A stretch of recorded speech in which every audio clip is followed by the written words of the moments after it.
like right Segued. now. Yeah, like right now. Hey, Like the intro that we're doing right now. straight up. Straight up. UFC Freedom 250. What is the 250? Do you even know that? Yeah, 250 years of American history. Uh, that's gotta be confusing because there's like a UFC 250, right? Yes, there is a UFC 250. Like the But there's not originally, a UFC Freedom 250. there's not a UFC Freedom 250. There's not a UFC Freedom 260. UFC 250 was Amanda Nunes versus Felicia Spencer. Damn, you're quick with it, man. I before we get started, dude, I'm just gonna ask whoever's watching this to let me know how you feel about this event down below, because I'm seeing mixed hype everywhere. And I posted a short when this card got announced, and I was not very excited. I was underwhelmed about this card.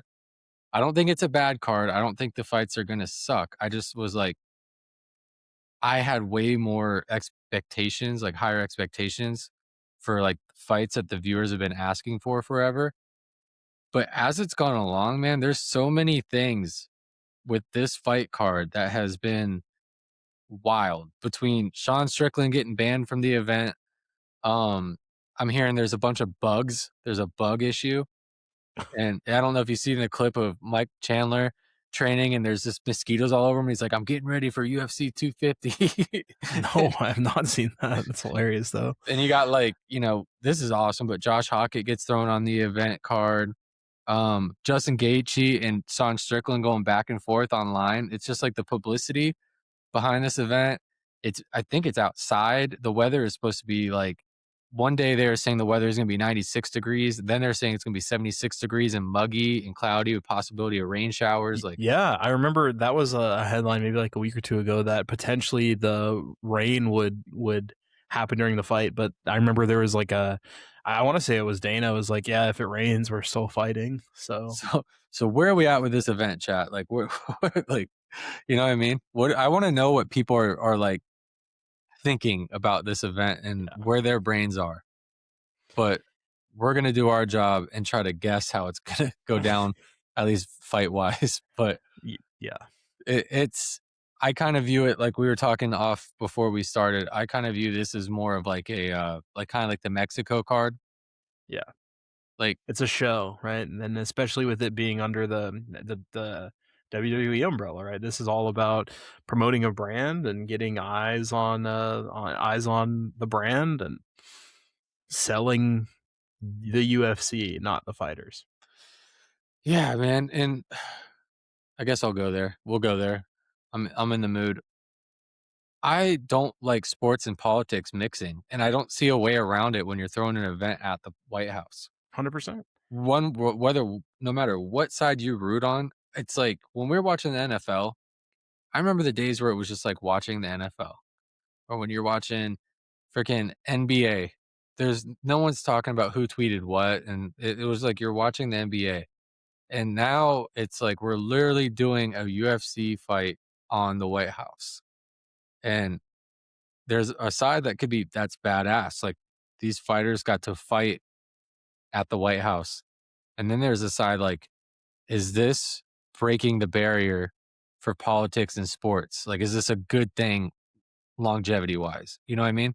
I would say that completely apolitically, non-politically, however you want to phrase it. I don't think it is. I think it's a decline of the kind of whatever regality that the White House holds, right? I mean, it's kind of a hollowed ground with tons and tons of history, and so are most arenas. So they could have easily fought in Madison Square Garden and had just as much of a turnout, if not more. Especially because one of the big headlines related to this is kind of attendance, right? It's basically just going to be high-level politicians and billionaires in attendance at this, and their friends, and probably not even friends and family of fighters will be there. It's going to be very interesting to see. Kind of going back to like the bubble days of when the NHL and the NBA finished their season in a bubble where it was like nobody could watch but their families, and some of them weren't even allowed to go, and they had to bubble off and set in different arenas to home base out of with like little to no outside interference. So we're going to see a fight card where there's a very odd attendance, and I wouldn't be surprised, especially again back to the WE tie-in of them pumping in crowd noise, because that's something that Oh WWE has done a ton of over the years. gosh. Um, so I can't wait I, to see how it turns out. I Like mean, it's it, going to be interesting just from a show and like a production perspective, right? Because also like the big structure that they built there, now they're saying they might not tear it down and make it a part of the White House, like care and lawn. oh my lord. So they, and the publicity I've seen mostly on my algorithm, maybe my algorithm's clickbaity, but it has just been like a whole bunch of like skepticism, and Yeah, Strickland out there, he's like, it's kind of funny because it's really trending right now. And I don't know if it's good, if it's down the lines of good public or bad publicity, still good publicity, but him getting banned from what I saw, he posted a thing basically talking about the Epstein and, you know, Israel ties type of thing. And then Dana White or somebody came out or the UFC revoked his tickets. So now he can't show up to the event that he had tickets for. And it's like sparked all this MMA news, dude. It's like him and Justin Gaethje keep going back and forth. He's calling him like Justin Gate go Justin Goichi, I saw go that. go Yeah, and I'm did see like, that. and I don't know if that's a good for your brand right before this huge event that's probably taking a whole lot of man hours, or if that's a bad for your event that's taking a whole lot of man hours and planning and security clearance and all that kind of stuff. But it's also like, man, like Strickland has an argument. Like, is that freedom of speech? I mean, in the wise words of anybody that's ever wanted to make money in the public eye, all publicity is good publicity, right? So So as maybe long it's as your name's getting printed in a headline or an article, you're making a dollar. maybe this was all by plan. Maybe this Oh, is genius marketing.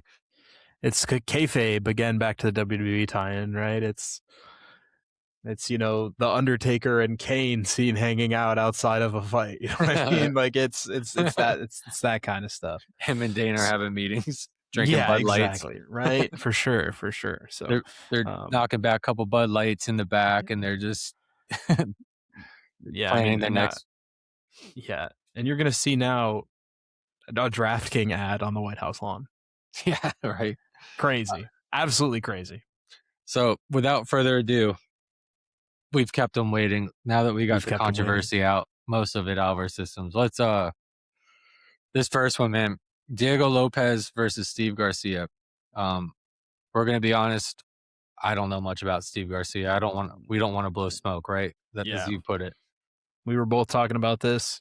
We don't know too much about Steve. I mean, obviously Diego's had a great couple years in the UFC, um, and it's just one of those things where one guy has a big name and the eyes are on him. So give him somebody to fight that is an up and comer. I mean, based on his most recent record, we Hmm. did, or I did point out to you that you do have a slight, maybe a inkling of a connection to Mr. Garcia, as he Jackson. trains out of a gym that you have a close friend with. Hmm. So I think that's pretty cool. I mean, I can get insight on that, but like if you can see here, it calls him a striker, and Diego Lopes is a Brazilian jiu-jitsu, but Lopez will stand up and strike as well. And Yes. his hands are somewhat, somewhat. I almost want to say like goofy, unique. Let's put it like that. His A hands are little pretty, unique. Yeah, but yeah, like yeah. look at the competition he's done. He's struck with. It's a. It's kind of crazy that Diego Lopez goes from Volkanovski twice in a row, climbing up, beating everybody in front of him to get this title shots. And then he's going against this guy who's an up and comer. And as I just showed, he's got UFC Fight Night wins. And they're all there's only one decision. Only one KO, decision. Yep. KO, KO, KO. So I mean, is that Calvin Cater right here? Yeah. That Yep. is. So he's beating Calvin Cater. Troy. I mean, I think this is just giving an up-and-comer a shot. Beat Costa. It's hard for me to go really deep into here, man, on this guy. It just sounds like he's an up-and-comer, and Diego Lopes decided to take the risk and, give this young man a chance. Maybe it's because you take who you get when Dana calls you to fight on the White House lawn, or you know, Yeah, you've already fought everybody else too. most definitely. It Most definitely, especially after he's coming off of his second loss to Alexander Volkanovski. First one was a year ago. Second one was 3 months ago, 4 months ago. So, pretty active fighter as well. You love to see an active fighter. Not everybody is super active these days. Garcia last fought in November of this year against David Onama. Mhm. He's coming off of a 7-fight win streak, which is stellar. He's never won by submission. He has 15 wins by knockout or TKO and 4 decision victories with 5 total losses for a record of 19-5 in his professional career. He first came to the UFC in 2020, and some of the more notable names he's beaten are Chase Hooper, Kyle Nelson, and Kelvin Kelvin Cater. And he's actually 34. So these guys are pretty close in age. Lopes is 31 with a record of 27-8. So about 8 more fights, or 9 more, almost 10 more fights for Lopes in his professional career versus Garcia, but definitely could be a really interesting match. I don't know if I'd call it the sleeper match on the card. It might be, but I think that the matchmakers and everybody involved in this production wants this to be a lights out show and a great sport. So we hope that they've calculated this and are setting us up to watch something fun and exciting. You want to hear my hot take on this one? Absolutely. Here's my hot take for Diego Lopes versus Steve Garcia. He's cooking. He's cooking. Yeah, literally back here. So my hot take is Lopes wins, gets a finish, and that doesn't put Lopes in title contention, but it puts him in BMF title contention. Because he always answers the call, bro, and he's always ready to fight, and he fights a lot. And Yeah, I think everyone wants to see him versus Oliveira. that is a great, incredible prediction. I love that idea. Sign me up. I think a BMF 100% Lopes and Oliveira for a BMF fight would be exciting. Without a shadow of a doubt. That's a great take. I wouldn't even call that a hot take. I would call that a dynamite take, because I think you're right on the money, man. That's where I'm going with this one. I like it. I like it a lot. What are you thinking? I think that we see Garcia win based on the most recent record. Not to completely derail throw that, but yeah, but just based on his current record, right? I'm a big fan of the follow the trend of the current record. But obviously, you see that get upset, right? Last time we recorded, we thought it was a shoe-in that Hamzat would beat Strickland, and that was not the case whatsoever. So, I think that I'm going to make my spice pick pretty early, and I think that Garcia is going to win with a TKO in the second round. Really? I do. I'm writing that down right now. Yeah. TKO second round. TKO second round. All right. Well, sponsored by DraftKings on the White House lawn. don't get me demonetized over that. Yeah, I know, right? All right, how do we pull this one down? There we go. Next up, this is Bo Nickal. Glad he's on the card. I mean, I always enjoy watching Bo Nickal fight, Yeah, we love a Penn State king. Yeah, I mean, sorry. He's just exciting. He came up really fast. Everyone thought we were just going to get another wrestler who only wrestles. He's, trying to prove that he's taken the challenge of getting hands. And he's fighting this guy who's 17-4. So he's got a lot more experience and only a few more losses. But Not a horrible record. Um, shoot. I mean, give me your take on this guy, on this one. Uh, First of all, love Bo Nickal. I'm a Bo Nickal fanboy. I think he's stellar. I think he's interesting, funny. I think he's a good fighter. I think he is way more versatile than people look at him for. Um, and I think that the guy who's going up against Kyle Daukaus is going to be in probably the, geez, based on current fights, maybe the toughest fight he's had in a long time. Um, Let's see but who he's fought. Keep talking. most recently, he fought GM3, then Michael Pereira. He also has fought over the years Roman Dolidze, Kevin Holland. Uh, he's been in the UFC for several years, about 2 more years more than Nickal has. Obviously, Nickal came up through the Dana White's Contender Series, fighting on it twice before he was allowed into the UFC. Also from the Dana White's Contender Series is Kyle Daukaus. I believe he had a brother in the UFC, Chris Daukaus, who was a heavyweight, if I'm not mistaken. He has a lot more fights than Bo Nickal. So is this an experience versus freshness kind of thing? Maybe, maybe not. Both these guys haven't fought since November. Actually, the last time they fought was both on the same card, UFC 322. So they're both exactly the same amount of rest. So who's to say what happens next? And hopefully we see a great fight again. I'll go ahead and make my pick first this time. I know I've been talking for a while and just kind of rambling, but I think that we're going to see Bo Nickal.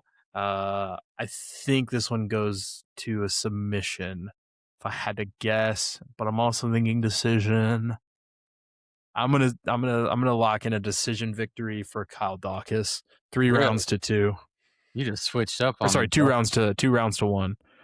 For the in the 3-round fight. Man, so Bo Nickal loses and his hype train is going to be derailed, man. Like he's, I mean, do you think Bo Nickal is overrated or underrated at this point? I mean, you and I were talking a little bit before with the kind of what constitutes a prospect versus a contender. Mm-hmm.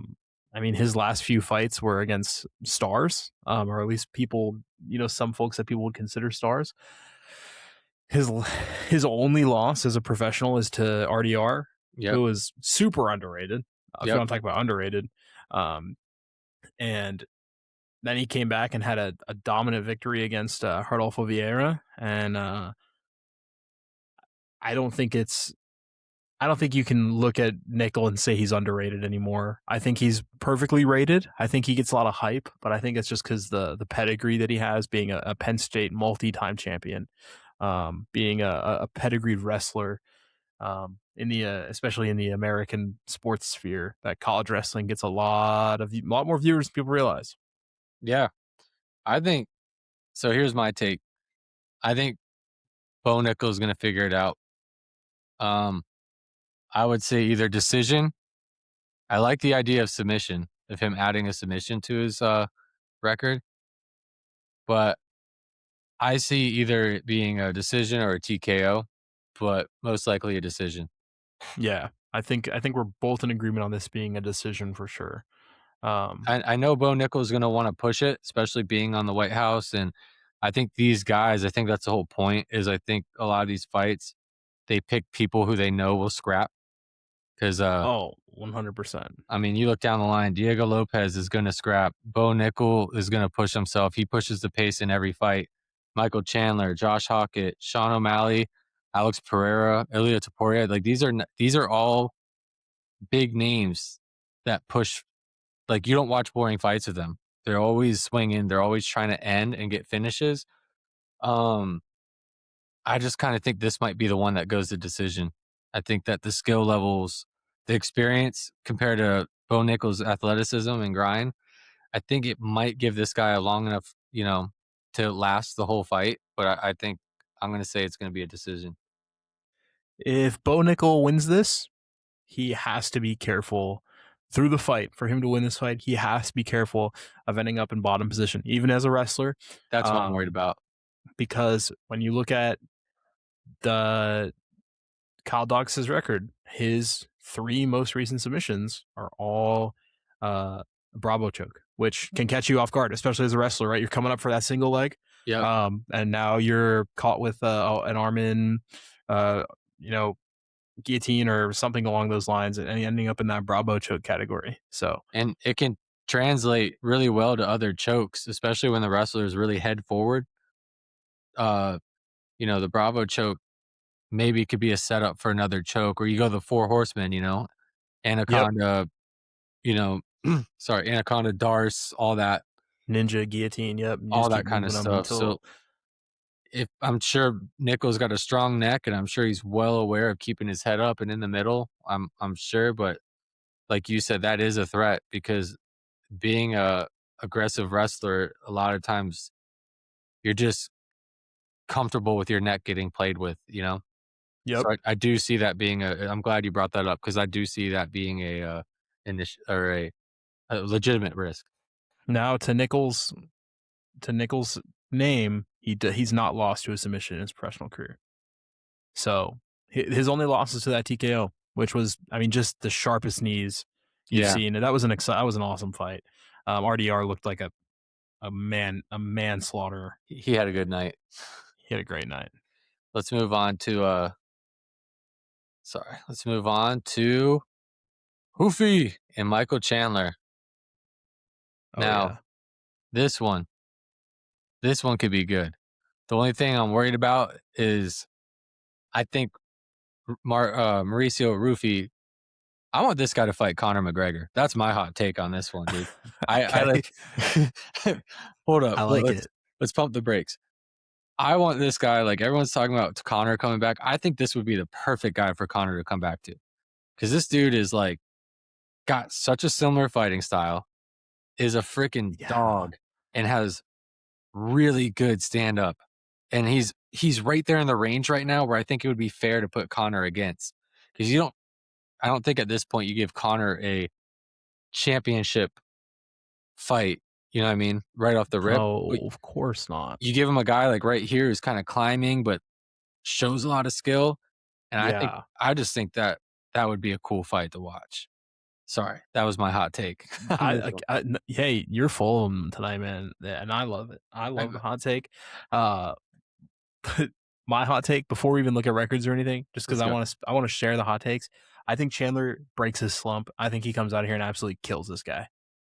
Ooh, I think if you know anything about Michael Chandler, I think that if there's one person that he wants to perform, it's going to be in front of the president. I think he's going to want to ball out on the White House lawn, and I think that it's going to be his night to get a comeback and get his shocker, his third UFC win. This would only be his third UFC win, which is when it's you look so at Michael sad. Chandler, it's insane the way his career has changed the second he came to the UFC. And this is why people were always like, "See, Bellator isn't that good." It proved it, right? Unfortunately, he's one of the ones that proves that those people might be right. But it's absolutely insane, absolutely insane. And it's But so sad because I'm watching him fight every time. yep. I'm Oh, not me too. I'm not Me skipping a too. Chandler matchup, bro. I mean, watching him get backpacked by Charles Oliveira was hilarious for some reason. And then lose to a TKO. Then get decisioned by Gaethje. Then he Dude. beats Tony Ferguson with a teep kick. It's like, what? This guy? This guy just got his ass beat. He's teep kicking for a win. Then he loses 3 fights in a row, all You're different styles. He actually went and did the hat trick of losing. He lost in a submission, then a decision, then a TKO.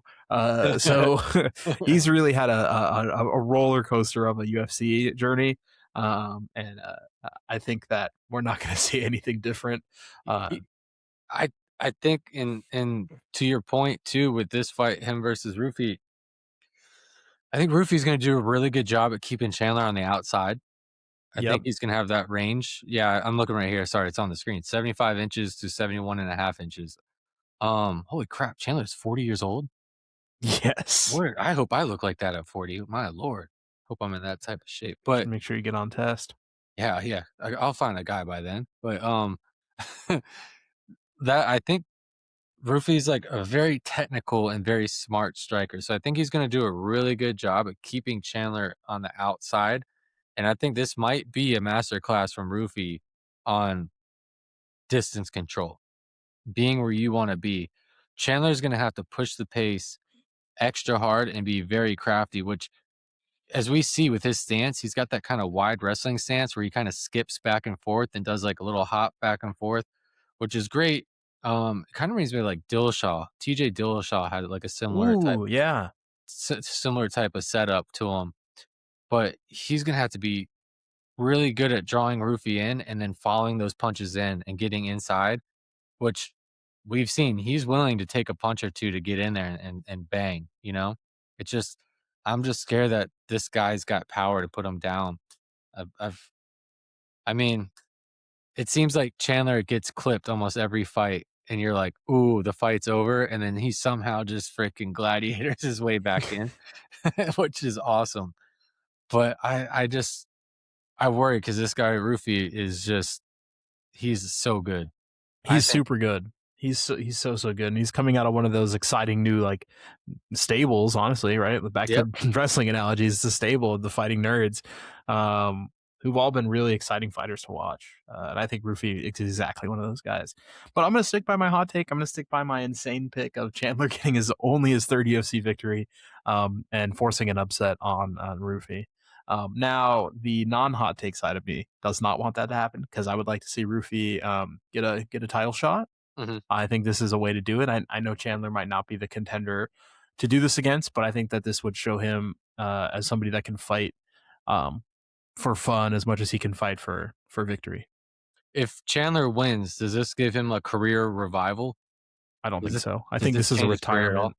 I think this is a retirement fight for him, to be honest with you. Whether he wins or loses, I mean, he hasn't fought since 2025, and between each of his fights, he's had a year or almost. So, um, been it's been a very up and down career for Mr. Chandler, and I don't think we see much change. Or Um, he wins and he lingers around to get some hey, McGregor. I don't know. true, right? I mean, that's his dream, right? Is to beat the brakes off Connor. Um, I mean, so Connor's the next headline, so that's true. there's a chance that like they'll be on the same timeline to make it happen. Yeah. But I mean, if I Chandler comes out and gets like a first round win somehow, mhm. he's probably like, I'm ready enough for McGregor tonight. Bring him in. Let's but do it. but then again, it'd have to be like McGregor would have to want to fight Chandler. Like I don't I it say all right, we're going too far into this, but whatever. I'm having fun. Chandler wins, McGregor loses. It might happen. But Chandler wins, McGregor Oh, wins. I don't think it happens. I don't think we ever get it. yeah. But I think I'm gonna go. You're going Chandler. I'm going Rufi. I hope this fight. I hope this fight goes all rounds because I think this fight's Uh, gonna be awesome to watch. You said Lopez Garcia could be the sleeper fight. I agree with that, but I also think just anything with Chandler could be a fight of the night. You yeah. could see that bonus. Um, it's I don't know. I just see the cheap kicks. I see Rufi, has really good kicks. He's got really good straights down the pipe, and I think he's a very smart fighter. Chandler might come out and be really aggressive at first, but I could just see Rufi just if you watch his last fight, he adapted so well to come through at the end, or not at the end, but you get what I'm saying. He as the Yeah. fight Yeah. went on, he got better and better and better. He's like one of them guys. So he's a dog, and I'm gonna take him. But we're about to hop into one of my favorite fights of this night. Ooh. Do you know who it is? O'Malley versus No, Zahabi. no, not yet. Okay. Hokit versus Lewis. Sorry, I had my card, my personal like note card out of order. Oh, shoot, really? I Yes, gotta my I gotta just mistake. attach you to my note card so then we're reading the same things, No, but it's okay. That's my actually, fault. no, I don't want you to know what I'm thinking. I want you Don't never let to him know your next move. Josh Hokit versus Derrick Lewis. I'm so happy. The only thing is, like, I kinda think Curtis Blades also deserves some Dana White privilege because that was a great fight. But, um I get it. Josh Hawkett's been freaking making waves, dude, and as annoying as shit as he is, you can't deny that last fight, like, doesn't get you, like, hyped, you know? Yeah, it was That dude went all it was in awesome. on that character. Yeah, So that's all he's got. Um, this is a does this fight last 90 seconds or 15 whole minutes? You know what I mean? yeah. No, that's exactly what this is. This is either going to be a barn burner and they're going, toe to toe for 15 minutes, or somebody's getting slept in the the second Bruce Buffer says it's time. Dude, could you imagine this guy takes a couple Derrick Lewis shots and just keeps coming forward? Dude, you never know with Lewis, right? He's such a on and off again fighter that it's hard to see him to predict what he's gonna do, right? I mean, if his balls are hot, you never know how much he's gonna be moving. So the hot take on this is this fight gonna last 90 seconds or 15 minutes? Because Hokit comes out the gate like he did last time. Derrick Lewis is down. You know he's down. So does that put Hokit on his ass and slow him down? Or does Hokit freaking put Derrick Lewis on the back of the fence and give him that pressure as well? Right. I mean, again, this is one of those ones where it's like, for me, this is probably an age after beauty fight. I think that you're going to see Hawkett get an easy victory here, especially off of his Ooh, momentum and off of Lewis's momentum and the reverse side of that, right? His very on and off again fighter. However, if you look at Lewis after he loses, he typically wins. So you might see Lewis get a win here after coming off a loss. So this for me is probably the most up in the air fight of the night. Um, really? maybe I'm being facetious in saying that, but I could really see this going either way. Um, Yeah. but it really depends on it. I mean, one punch changes everything. Yeah, it's the fucking sport. Like It was just crazy that like Hokit, with how crazy that was, he still wasn't able to give Blades the chin music to like end the fight. no, he wasn't. And I just feel like if he comes at Derrick Lewis and he can't give Derrick Lewis that sweet chin music, I mean, Lewis just takes one little tap. Have you seen some of his knockouts? It looks like one of those little Yep, like it's not even like a full wind up and swing. It's just like that one of those little buttons, just the yep, puts him out. And I'm yeah. He's a sexy boy, with that sweet hey, chin music. that sweet chin music. His balls is hot, and he might get that TKO on Hockett. And then what happens? This guy got to create a new character. That'd be so funny. I don't know. I think that'd be awesome. I think the production team would love that. So, This could be the quickest fight of the night. yeah. Maybe we see Hawkett come out fully dressed like the American version of Ultimate Warrior, with him on all red, white, and blue, and he's getting up there shaking the cage before he gets in there. It is crazy that he could come out with like I mean, I guess that's the wrestling pedigree, that grind Yep. that they get, but like how about he comes out the gate and does a double leg? A fake overhand to a double leg, you know what I mean? Yeah. And then now we're like, "What? We thought he was gonna stand up again. He's hitting that TKO chin music." I mean, Lewis, and this is, I think, the idea of the card. Like I said in the very beginning, I was a little bit underwhelmed, but I kind of see what they did here. I think they brought in people that are gonna make good fights. Um, Maybe they're looking for some investors, if you know what I'm getting at. Um, Oh yeah. but man, this one is very hard to call because, like you said, we know it can go either way. But Lewis seems like he loses. Let me do a little cheat code here real quick before I get my freaking official tip. He lost by a Whoa. decision, lost by a KO. I just want to see how this dude usually loses. Submission, KO, KO, KO. So he's an all-in type of dude. You know what I mean? Yeah. Wow, look at all these. I know this dude's been around, but geez, we're looking all the way back at Cormier as champion, dude. There's some miles on this beast. Yeah. This is where I think that, again, age after beauty. I usually phrase age before beauty, but I think Hokit gets a very. I want this to be a fun fight. I want this to be awesome. I want this to be the fight where the billionaires there have a large crowd pop, and this is going to be the crowd pop fight before they pump in the fake crowd noise. I think this is going to be the one that gets everybody hyped, which is perfect because this is kind of leading into like the 3 major fights of the card. So I think this would be an awesome, uh, awesome pace setter for the next couple fights. So Right, who? whether it's a fight that goes the distance or a fight that ends in 15 seconds. So your official pick is Hokit? My official pick is Hokit. Yes, sir. I'm putting it down right now. Hokit, Hokit. Now, what's your final decision? You've kind of been flip flopping the whole time. I know. Gun to your head. Take your pick.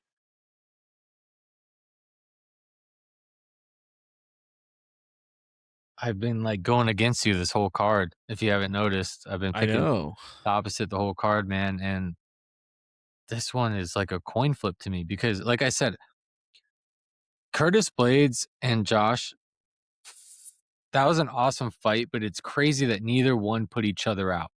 And you could tell Hokit had a chin on him, right? Because some of them ones that caught him, bro, were definitely not, those are definitely sit people down. Like that's his chin held him up on that. Can his chin hold up to Derrick Lewis? Because Hokit comes forward like that against Derrick Lewis, man. It's like you can land 100 punches, but can you take 100 punches from Derrick Lewis? You know what I mean? Very true. And it's just hard for me to say that like one of those Derrick Lewis punches is gonna. I think the last fight that Lewis lost to that Waldo, Yeah, that Valdo guy, Cortez Acosta. that guy had such long arms. I think it was Mm-hmm. hard for Lewis to get in. Right. Hokit and him, look at Lewis's reach over Hokit. 79 to 73 and a half. I think I'm crazy. I feel crazy saying it because I think the Hokit train's funny as hell. And I think the momentum, I went from like hating the guy to being like, all right, let's see where this goes. But I just think I don't see him overwhelming Lewis enough to stop him. I think that's a great way to phrase that, right? That overwhelming style.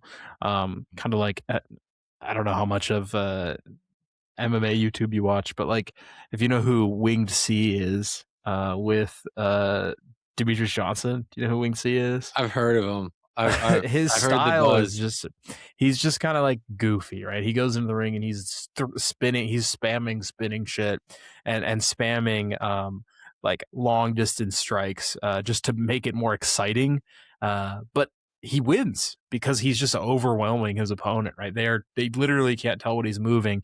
This is a crazy reference, but this is when when Deadpool beat Taskmaster because Deadpool started dancing to beat Taskmaster in the comics because Taskmaster couldn't determine what he was doing because he thought it was dance moves. This is a fucking crazy reference. So what I think you could see here is Hokit being the Deadpool to Derrick Lewis's Taskmaster and not being able to make his stuff predictable enough to overwhelm Lewis. I still think I'm still happy with my pick. I think your pick is good too. But I'm gonna stick by my guns here and say Hokit gets another win to be 10-0 in his professional career. I wouldn't be mad at it. Like I said, like if he put down Derrick Lewis and he's like calling out Pereira, I mean it's only gonna get better and better cinema from there, right? Yeah. But all right, so we're getting into the final 3 here, which is crazy because this is the whole card. You know what I mean? But 100%. scroll up. Don't mind if I do. Ah, man, it's a hobby. Is this Faraz Zahabi's Yeah, I think it's his brother. his brother, right? It's Faraz's brother. Yeah. That's so badass. I'm so happy. I've always Mm-hmm. been a Faraz Zahabi fan, man. Yeah. I know most people don't even know who the hell we're talking about, but one of the goats, one of the goat coaches, man. Look at the corners this man's been in. Go ahead. You want to take the reins on this one? It's Yeah, I mean, 38. notably, he was GSP's jiu-jitsu coach. Right. and grappling coach for Haas. And his brother is now fighting the UFC. I mean, he's had a long fighting career. Aiemann here has been fighting since 2012 as a professional. Originally started in a small pro league and worked his way up to the UFC in 2017. Has had a slower career. He's taken a few years off here and there, but lately, and at least from my knowledge, he's become a lot more active since 2024. I'm fighting about every 6 or 7 months. So um, since 2021, he hasn't lost a fight in UFC, and he's fought at least once or twice a year since then. So definitely an exciting fighter to watch. And now coming up against probably one of the most, probably the second biggest personality in the UFC, Sean O'Malley. Just a Uh, bunch of decisions though, you know? oh my gosh, just a bunch for Amen. Yeah, Yeah, it's 6 decisions, 6 knockouts, 2 submission wins. Never been submitted. Never been submitted. not surprised. This is one where I gotta ask the people watching, like, why did this matchup happen? Right. This is one of the ones that, like, when I saw the card in the very beginning, I said, "I'm underwhelmed," because you see Sean O'Malley and you're like, so many people for him that you'd wanna watch, you know?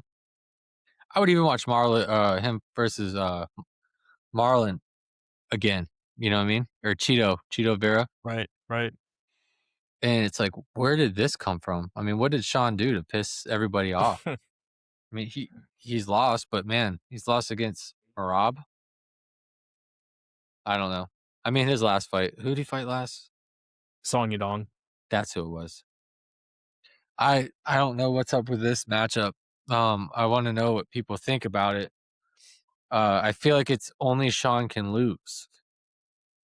Like, Mhm. if Sean beats him, it's like, okay, but this doesn't put him in, like, title contention, does it? I, for Sean, I mean, maybe, but that division's pretty beefy right now. Maybe maybe the thing with this is, like, sometimes, and I could be completely conspiracy theory on this, but sometimes they sign, let's say, a 3-fight contract, Okay. and you lose 2, or you lose, you have a 5-fight contract and you got a losing record with that contract. Mm-hmm. Maybe they throw you a guy to win so that you can sign your next contract with a better record. You know what I mean? Sure. Like, maybe UFC doesn't wanna lose a superstar, and they're like, "Alright, let's give him somebody he should definitely beat." Right. But, I mean, it it's just we've seen Sean's weakness, and that's him going against good grapplers. Like, we kinda knew it all along. He survived a long time against a division stacked full of grapplers with just standing up. You know what I mean? I mean, And he's so tall for his weight class. yeah, he's got a lot of That's a leverage. big reason. So him being able to strike has been his way to beat that weight class. Mhm, But now that they're giving him more grapplers as he's at the top of the division, it's been a much more challenge for him, right? I mean, he went on, if you don't count the no contest as a loss, then he went on a 6 fight win streak, mhm. right, with one no contest in there, so 7 if you include that. But um his greatest failures were against Marab, where you watched him lose a unanimous decision, and then go back and fight him a few months later to basically not even change his game plan at all. You know what I mean? Like, that's just as much on the coaches as it is the individual fighter. But Yeah, um, I mean, but have the coaches learned more? Or, I mean, they let him go to a decision in his next bout against Song earlier this year, so it's really hard to say.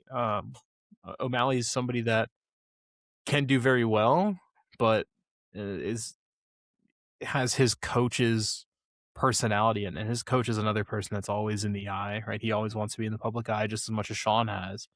I don't necessarily know if that's what you want from your coach, right? I don't remember who said it, but most fighters were not coached by world champions. You know what I mean? mhm. So I don't think you need your coach to be just as popular as you for you to be successful. Yeah. Well, yeah, going back to that Marab fight, like, I remember the first one, his coach kept saying, "We got something for him. We got a plan." And there was, like, absolutely nothing shown on that one. And then he got the rematch, and they said his hip was messed up and stuff. Understandable. I've pulled my hip training jiu-jitsu, and I know it can really strain grappling a little in certain angles and stuff, but, or my groin, sorry, not my hip. But going from that to, like, the second fight, and I'm kind of expecting, like, okay, I wanna see what this secret technique is to solve against Merab, and, maybe Sean's got the timing of a punch, maybe he's gonna stay on the outside, maybe he's not gonna let Merab get in, maybe they've got some slick jiu-jitsu moves set up for Merab because 'cause I've seen O'Malley was training a lot of jiu-jitsu, and then it was just, like, not really. I think he was trying to get his hips higher than Merab when he was. I I don't know. It it could be, like, the coaching has worn off, like you said, like, the ride's over. I don't know. Um, like I said, this fight is dangerous for Sean because I feel like he can only lose. Sean Yeah. should be faster. He should be more creative. Um, Zahabi seems disciplined and he doesn't make many mistakes. But Sean wins. I don't think this puts him in the conversation for another title shot yet. Sean loses, and it's a catastrophic setback. Yep. So I don't know what's up with this one, but um, I'm gonna go with O'Malley. I'm gonna say that he squeaks out. You know what? Do we go TKO on this one? I'm gonna say O'Malley, and I'm gonna say it goes to a decision. We finally converge paths, my friend, because I'm under the same pick as you. Actually, almost identically. I think a decision for O'Malley. I Damn, think you this will had a be poker exciting. face when I said that I too. know, I did, I did. I think it's going to be an exciting match. Again, this is just they want to make this a big production, so all the fights should be exciting. Um, and I think this is no different.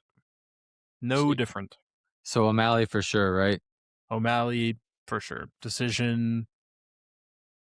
Probably all 3 rounds. I could see Aiemann getting a probably winning. Maybe Aiemann wins a round because of top time, but All right. So let's do this, man.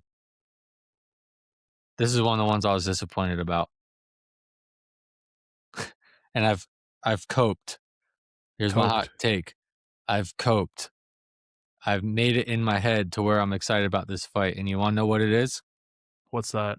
If Pereira wins this and Pereira gets the third belt, does this make him pound for pound best? And does this put him in the GOAT talk? What do you think? I don't think you're crazy for thinking that at all. 'Cause It's an insane take. he's pound for pound 4 right now. You Yeah, looked it he up before is. we We started. did. We did. We were talking about it a little bit. He is number 4 in pound for pound rankings. He literally has, like, the only thing he can do is go down to, like, middleweight or no, like, lightweight Yeah, to prove that, like, he's welterweight. I think he would be where he'd have to go, right? 3 Unless he's belts, fought welterweight. But yeah, 3 different divisions. I don't know how this guy weighed so little, at one point in time. yeah. Like, if you look at the pictures of him, like, from, middleweight, light heavyweight to heavyweight, it's crazy. What do you think? Does it make him pound for pound?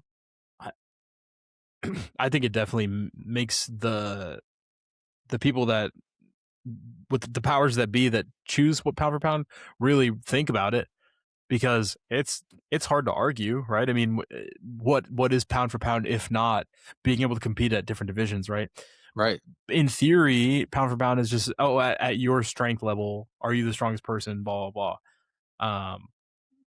But I think that he's gone on to show, a true triple C. You know what I mean? Like he could easily get his third UFC championship, which would be awesome, right? I mean, especially for somebody that, yet again, pretty young UFC career. Right? He's only been in the UFC for 5 years, Right? but is a household name just as much as McGregor is. You know what I mean? Like another person with an awesome personality and somebody that is exciting online without being a menace, right? Which I think is good too. You don't always Yeah, want to. Not everybody has to be a menace to be popular, and I think that he's exactly that, right? You know, Shama. He's just like so stone cold, and that's what gets everybody hype about him. And like he's a machine, man. He's the Moai statue, you know, the dum dum gimme gum gum from Night of the Museum. he's I mean, I know maybe we're a little bit late to the party, but like, does that make him a goat as well? He's 38. He's 38. I think it makes him a goat. I mean, I love Pereira. I think he's awesome to watch. I think he's exciting.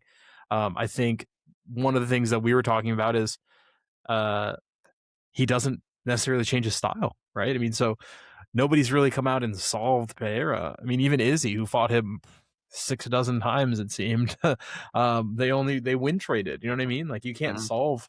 you can't solve simple sometimes. It's like, and you got to think from his like old Muay Thai days, bro. Like coming from working at a tire shop, wasn't he an alcoholic too? To like, I would be if I was in a tire shop. So to like, I mean, just making your way up to a three-way champion. It's just, I rooted for Izzy the whole time through all that. Like I was like, Izzy had all these fights with Pereira. Izzy mm, was like right there on the front door. Like, one of the fights he's beating his ass and gets caught. mm-hmm. And then in the UFC, he's beating his ass and gets caught. And then he finally does it. And I'm like, man, Izzy's I was like all team Izzy.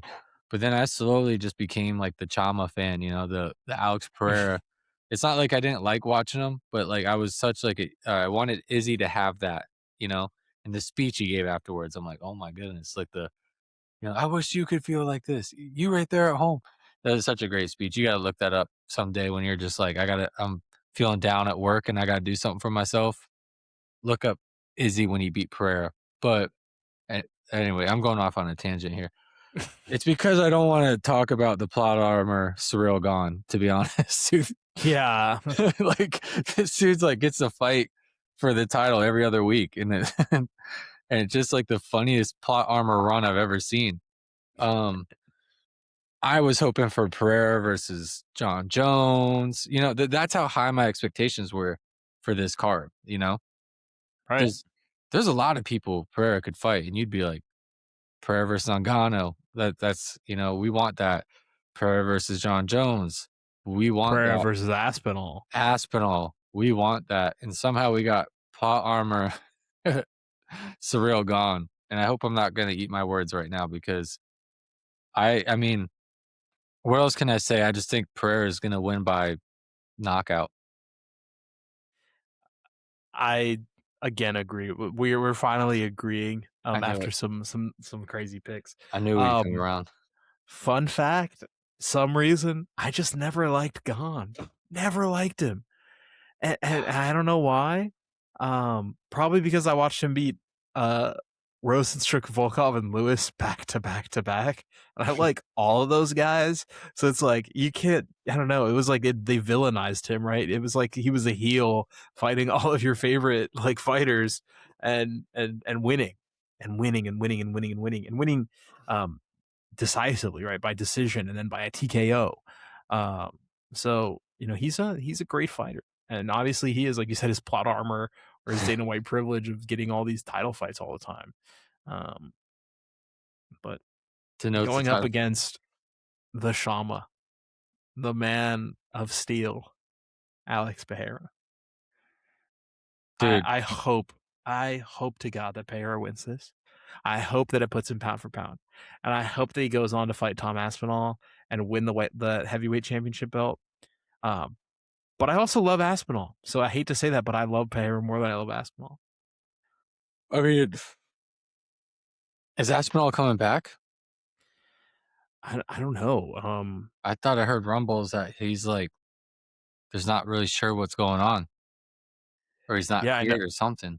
Yeah, I know that eye poke was pretty bad. I mean, it's what are the odds that two bigger British fighters have an eye injury? Kind of odd, right? Right. I don't know, but he's a great He's a great fighter and a great guy. So I hope he does come back and makes a great return. Love you, Tommy. I also love that the British fans have given him like a British soccer chant. I'm a big fan of that. So have you seen the meme when this fight got announced? I think I shared it as like a post on YouTube. It showed Alex Pereira wearing like scientist goggles, and it said Pereira getting ready for his fight. And it was like those clear like goggles that cover your whole eye. that's It's good. the funniest picture, dude. If I That's wasn't good. afraid of ruining this whole screen right here, I would pull that meme up. Maybe like I'll edit it in and pop I it know up what you're there. talking. I've seen those before for sure. Like people are like, "Oh, he either has to fight Gane or John Jones. Get him some safety glasses." Yeah, Yeah, dude. The picture is just him stone cold face and just those on there. It just makes it so funny, man. yeah. But I am just hoping we get to witness some history out of this, out of the ride that he's had, you know. Mm-hmm. And yeah, I'm I'm hoping Pereira gets it and we get to witness, history. I hope so too. All right, the main event. I think this is another one that made me like, what the hell is going on? Um, like Topuria. I don't know. I'm not a hater. I'm just saying, like, I'm thinking and White House card, America, Ilia Topuria. Like, Yeah, I mean, even when you look at this card, like it's mostly not American. I mean, I think it is mostly American fighters, but then it's also like some Brazilians and just kind of the MMA world of nations. Um, and it makes sense, right? I mean, the UFC has to be an international product, so they have to have fighters from other places. But um, Topuria, who's somebody that is Georgian Spanish, not even close to like American Georgian or like Spanish Georgian. She's Georgian Spanish. So um, it. Look, it's super interesting about Justin Gaethje too. You know, it's like yeah, and I don't know. It's just so like. Let me look at this card real quick, man. Make sure I'm like fact checking myself. We got Gaethje from the U.S. Makes sense. This like threw me off a little bit because I'm like, I was expecting like, mostly like US fighters. I know it's too mm, soon for Strickland. We got from the USA. This was just added, two USA yeah, guys. Michael Chandler, okay, makes sense. Bo Nickel makes sense. Okay. So it's not too like we're not too far off from it. It's just like as the main event,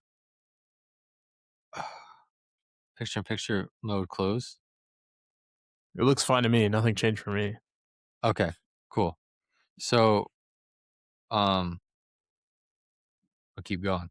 Sorry about that, folks. Um, so I mean, dude, I want to get down into the breakdown. I want to like talk about it. And I get the outlook that Gaethje's wild and he just is the highlight reel and he runs forward and he's just a tank. He's extremely durable. I mean, we saw some of the punches he took from Patty. Um, but we have also seen his chin give out. You know what I mean? And I know Topuria doesn't have much more to go through anymore, but Gaethje's got to turn it ugly, maybe make Topuria go backwards, and maybe do some anti-jitsu like he did on Patty the Batty. That headlock he did on Patty was very smart. To Yes, super smart, super heads up, fight Mhm. IQ thing. Yes, like kind of like snap downy, put the head in the mat, keep the neck and shoulder under control, hit some ground and pound off to the side. Like maybe Gaethje, I see him winning more doing that than I see him winning scrapping.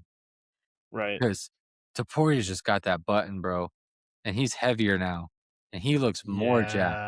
He Yeah, doesn't look like Topuria looks good. he does not look like he put on water weight, bro. He looks like he hit a round of that freaking Wolverine stack with some TRT, and it looks like if he pissed in a cup, he'd he ain't making it to the event. He'd melt the cup. Yeah, he's melting that cup. But like, Piss is the same color as Trump's spray tan.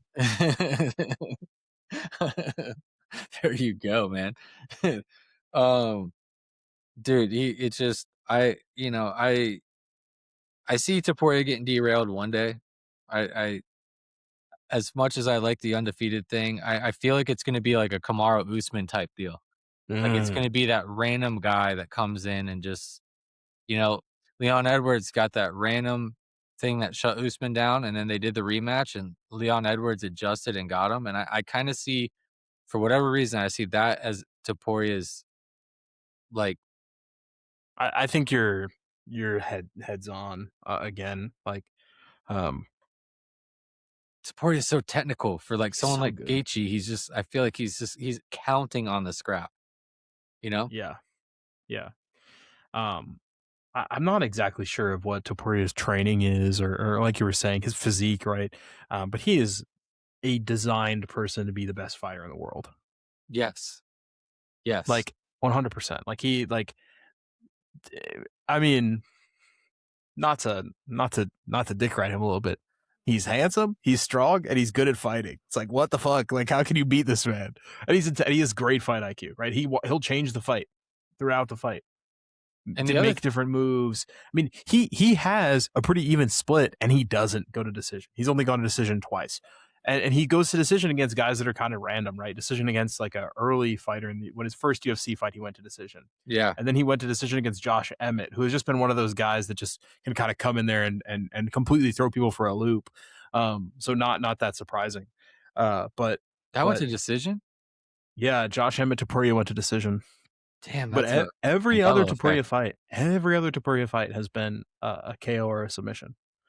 yeah. Um, I mean, the dude, I mean, you have absolutely no reason to think this dude is not the truth. I mean, you see people who come up in the UFC, and it's like knockout, knockout, knockout, and then they start facing like the top 10, top 5, and you start seeing like a little bit of like, adversity, and you see like that kind of slow down. But it's the guys that go all the way to the top that just are ending everybody and putting everyone's lights out. Those tend to be like the Anderson Silvas. mm, Anderson Silva mm, came in the game, destroyed everybody, and then he held it down for a little bit, destroying everybody. He just was like that. It's like the people who grind to the top seem like they don't hold on to the belt as long, in my opinion.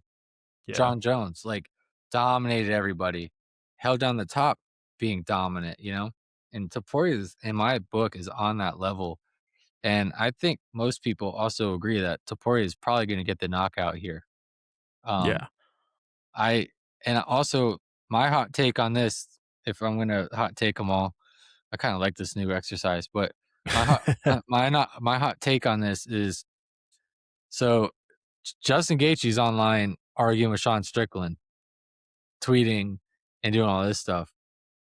Justin Gaethje is like throwing shots at Topuria about him and his wife. She should have left, or I would have left you too. Trying to hit him personally. I would be concentrating on this fight like my life depended on it. Like I would be like, I'm fighting this guy who seems like the boogeyman, who seems like the world is his oyster right now. I would be like just relentlessly thinking about him. I don't know if I would be tweeting. And I get it. You gotta have a life too. You gotta have, you get so used to it that it's just another day in the office. But I just feel like I wouldn't be concentrating on Sean Strickland in the comment section. No, 100% not, right? Especially when you're going up against. I mean, to give my like, I'm gonna go back to a random superhero reference, but like, I think Topuria is Daredevil, right? He's calculated, he's intelligent, and he's brutal. And that's who Daredevil is, right? He's merciless, but he doesn't kill, kind of. And then, but he's also like he's blind, so he has to be extremely logical in the way he thinks about things.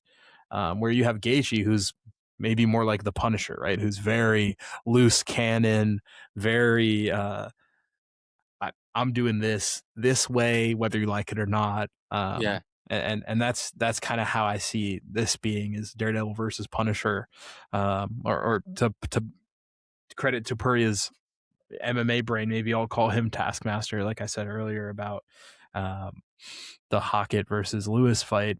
Um, I think that for me, I mean, again, I think these top three fights we all picked the same, but I don't see how Topuria can lose this fight um, unless he gets clipped by something, right? But we haven't seen his chin fail him yet, so um,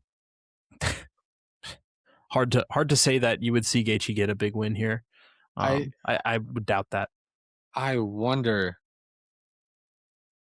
if so we're spending more time trying to figure out Gaethje's path to victory than Topuria's path to victory, which is kind of like, you know, there's your tell. But Right. um if I'm looking at Gaethje, I think the one time Topuria had a hard time, he caught a head kick and he got wobbly, and, Mm, and he was able to pull himself back together and win that fight. Gaethje does have those awkward head kicks, like what he threw at right. Poirier, and those. I wonder if Gaethje could take out Topuria's legs, and then maybe we see him do the anti-jitsu on the ground and some ground and pound. Sure. Maybe there's a path there. Maybe there's, Topuria stands in like that kind of more bladed. I was talking to John, my boxing coach, about this to the viewers. Our friend John he's been on the show. He's uh had, I've got an MMA stance when I box, long story short. When him and I work, I'm like way more square than he wants me to be. I sent him a video of Topuria the other day and I said, "Is this more of a boxer stance or would you be yelling at him about his posture right now, right?" And John's like, "From what I see, it looks like a boxer stance." So like Topuria is a little bit more bladed. Um, and from what I heard him when he did interviews, he says that he trains boxing exclusively, jiu-jitsu exclusively, and then he kind of ties it all together. Like he doesn't train MMA. He trains Right. this martial art, this martial art, this martial art, and then he finds ways to put it together. So him training boxing so much is, s- you know, in theory, going to give him more of a bladed stance, which could maybe be a target for Gaethje with those awkward kicks at short range where he's like high guard like this and he just throws that Mm, chop. Maybe he can fit something in there. I'm just trying to visualize like, you know, weaknesses or openings. yeah. I think what you're talking about with like Topuria not training MMA and then training his martial arts and then mixing him on his own is super super cool, and that's how this sport started. So Yeah. I really love that. I don't remember if I saw it on YouTube. I don't remember if it was shout out my goat Sensei Seth or if it was Hey. Jeff C. Enkamp, but one of them basically said that modern MMA is more of a style than it is actually mixing martial arts, right? Because there's this unified rule set of what is and what isn't MMA. So that itself makes it its own style in a way. You're no longer mixing martial arts; you are doing mixed martial arts, right? Yes. And so I think when you see Topuria mix the martial arts, it works fantastic. I mean, right? I mean, it works good enough to become 17-0 and a three-time defending champion. Yeah, dude. And you had a very good point. It's like people train MMA now. Yeah, Like before, like back in the day when I first was like, oh, I want to get in the MMA field. That's back when Forrest Griffin was fighting for to win the house. Those days it was like everyone was a specialist. Like even yeah, when I got opponents, I'm like, am I gonna fight a grappler or a striker? What kind of striking? What kind of grappling? And over time it's crazy because it's just turned into like we used to laugh back then. I do MMA. People would do that. You meet someone at a bar.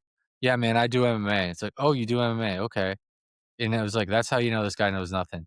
And then nowadays it's like MMA is its own thing. Like you train MMA. It's not like I train like, this is a traditionalist way Topuria does it. It's not like I go to a boxing gym. And this is funny because when my fight team first fell apart, I drove to one side of town to do jiu-jitsu, complete opposite side of town to do Muay Thai, and then I drove to my own gym to weightlift. And then cardio was on my ass. Like I'd wake up, wear weight vests and run to get cardio, or I would just, if I had a fight coming up, I'd have to do that. But like otherwise, I'm just training. That was the way I did it back then. But if I was to do it again, I could go to a gym and literally train MMA. Where like one day we're doing cage work and we're doing certain punches and certain setups to get you to the cage. And one day I'm doing certain takedowns that work off the cage, work to get you down, ways to hold you down by the cage, or in the middle of the ring, wherever I want.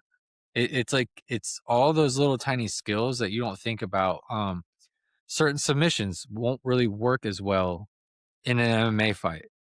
Um, so there's like modified ways to kind of get your submissions, to keep yourself safe, to block, to hold the biceps so you can't get punched, to hide your head in the Right. right spot while they're rain. So like these are like that's how much the sport has grown. Is like you're training that way because it is its own sport now, which is freaking mind blowing.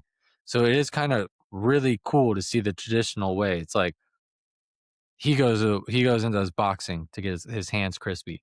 He goes and does jujitsu with his brother to get his jujitsu nasty. And then when he's in the ring, he's just fight IQ, Yep. And Oh, I'm up.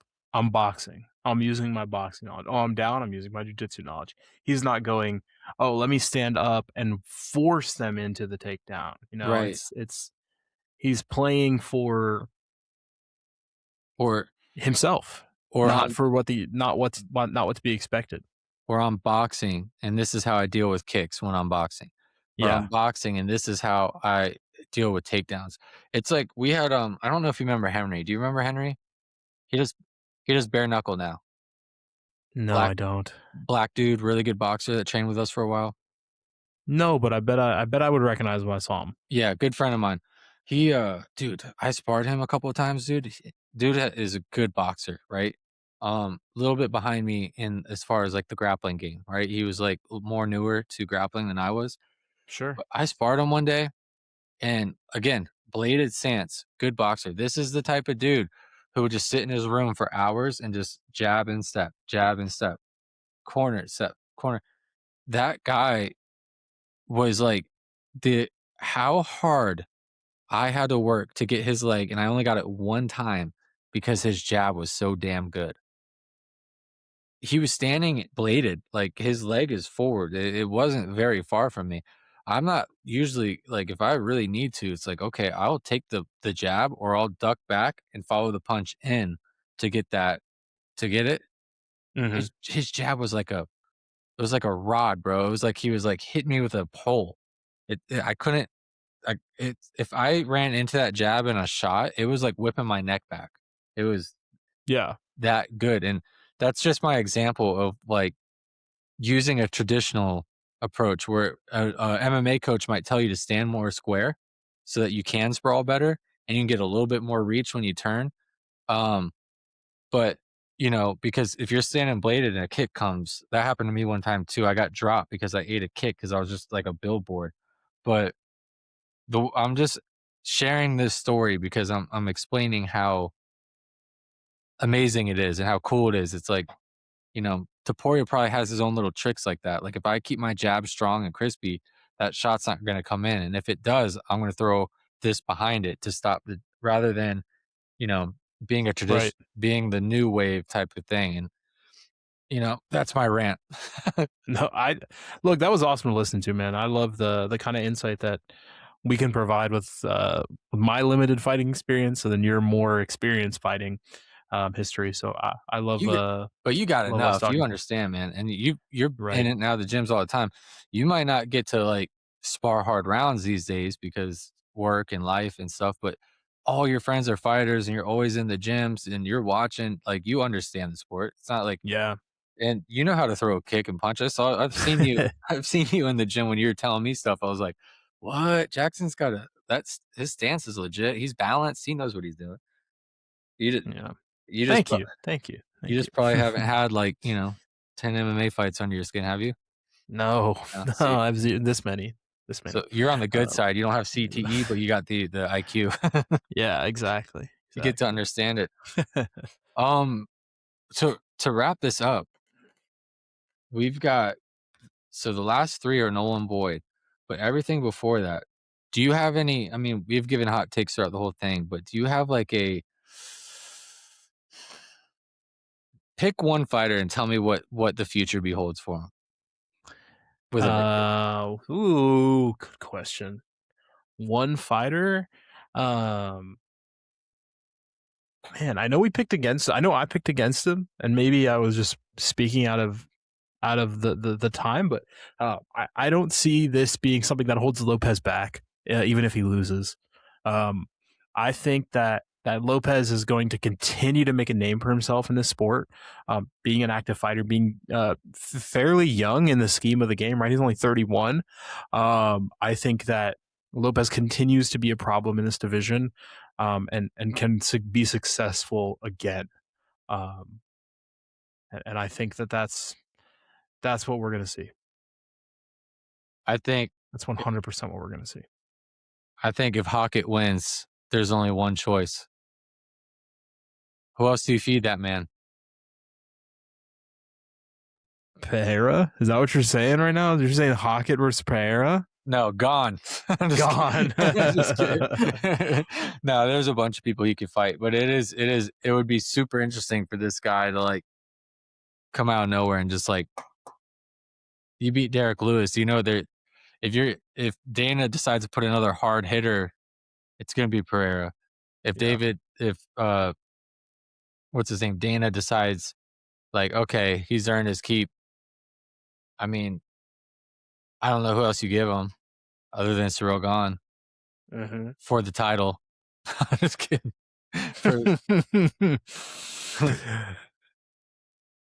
Yeah. I love it, man. Josh Hokit versus Tom Aspinall, but the Hokit has to wear a blindfold over one eye. Yeah. Whoa, we could do pirate matches. Yes. That's you get fair. one hook, one peg leg, and an eye patch, and you guys have to kill each other in the ring. That's fair, man. Ooh. I don't see how you can argue against that. Yeah. I bet someone in the comments could. Oh, yeah. Well, dude, thanks for doing it. I can't wait to watch this event.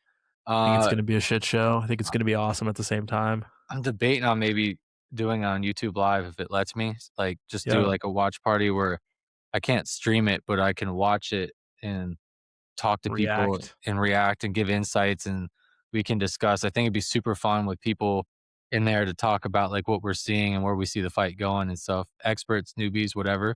So if that's a thing, hopefully you can join. I'll try to pop in. I don't have my work schedule for that week yet, but that's Father's Day as well. So Hell yeah, even more reason. Leave me alone, kids. I'm just kidding. All right, bro. Well, I'm gonna get this edited and up. So awesome, man. I'll hit you up later. Thank you. Yes, sir. Guys, have a good night. See ya. They try to drown me, I can swim upstream so profoundly. I can stay calm in a dire situation. I'm at it every day, no time for a vacation. And I smell blood in the water.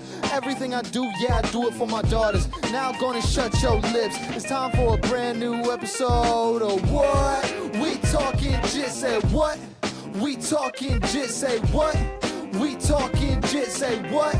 We talking jit, said it's time for a brand new episode of Talking Jit.